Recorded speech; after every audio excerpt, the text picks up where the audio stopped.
Hi hello friends, ಎಲ್ಲರಿಗೂ ನಮಸ್ಕಾರ. ಇವತ್ತಿನ ರೂಟೀನ್ ಹೇಗಿರುತ್ತೆ ಅಂತ ನೋಡೋಣ ಬನ್ನಿ. ಎದ್ದ ತಕ್ಷಣ ಮಾಮೂಲಿ ಹಾಗೆ ಬಿಸಿ ನೀರು, ಬೆಟ್ಟದ ನೆಲ್ಲಿಕಾಯಿ, ಡ್ರೈ ಫ್ರೂಟ್ಸು. ಇದಾದ ನಂತರ ನಾನು ರೆಡಿ ಮಾಡ್ತಾ ಇದ್ದೀನಿ ಪಡ್ಡು ಮಾಡೋದಕ್ಕೆ ಅಂತ ಅಂದ್ಬಿಟ್ಟು.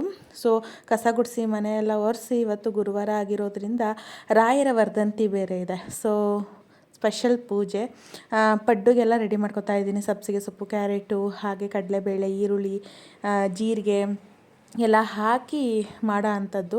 ದೇವರೆಲ್ಲ ನಾನು ಒಂದು ಕಡೆ ತೊಳೆದು ಬೆಳಕು ಕೊಡ್ತಾ ಇದ್ದೆ. ನಮ್ಮ ಮನೆಯವರು ದೇವ್ರ ಮನೆ ಕ್ಲೀನ್ ಮಾಡ್ಕೊತಾ ಇದ್ರು.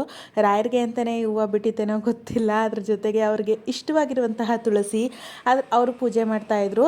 ಅವರಿಗೆ ಇಷ್ಟವಾಗಿರುವಂತಹ ಹಯಗ್ರೀವನು ಸಹ ರೆಡಿ ಮಾಡಿದೆ. ಸೊ ರಾಯರಿಗೆಲ್ಲ ಪೂಜೆ ಮಾಡಿ ಅವ್ರಿಗೂ ನೈವೇದ್ಯವನ್ನು ಕೊಟ್ಟೆ. ಸೊ ನಾವು ಏನೇ ನೈವೇದ್ಯ ಮಾಡಿದ್ರು ಒಂದು ಸ್ವಲ್ಪ ಮೇಲೆ ತುಪ್ಪ ಹಾಕಿ ತುಳಸಿಯಲ್ಲಿ ನೈವೇದ್ಯ ಮಾಡಿದ್ರೆ ಸಂಪೂರ್ಣ ಸಮರ್ಪಣೆ ಆಗುತ್ತೆ ಅಂತ ನಾವು ಪಡ್ಡು ತಿನ್ಕೊಂಡು ದೇವಸ್ಥಾನಕ್ಕೆ ಅಂತ ಹೋದ್ವಿ. ತುಂಬ ರಶ್ ಇತ್ತು. ಅಲ್ಲಿ ದೇವ್ರ ದರ್ಶನ ಮಾಡ್ಕೊಂಡು ಅಲ್ಲೇ ಭಗವದ್ಗೀತೆ, ಮಂತ್ರಾಕ್ಷತೆ ಎಲ್ಲ ಕೊಟ್ಟರು.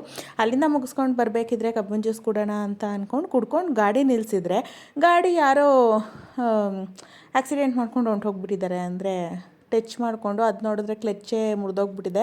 ಅದನ್ನು ರಿಪೇರಿ ಮಾಡಿಸ್ಕೊಂಡು ಮನೆ ತಲುಪೋಷ್ಟರಲ್ಲೇ ಇಂತೂ 1 ಗಂಟೆ ಆಯಿತು. ಸೊ ಹೊರಗಡೆ ಬಂದರೆ ಎಷ್ಟೊತ್ತಿಗೆ ಹೋಗ್ತೀವಿ ಮನೆಗೆ ಅಂತಲೇ ಗೊತ್ತಾಗಲ್ಲ. ಉಪ್ಪು ಸಾಂಬಾರು, ಮುದ್ದೆ, ಮಧ್ಯಾಹ್ನದ ಊಟ, ರಾತ್ರಿ ಊಟಕ್ಕೆ ಬೆಂಡೆಕಾಯಿ ಪಲ್ಯ, ಚಪಾತಿ. Thank you.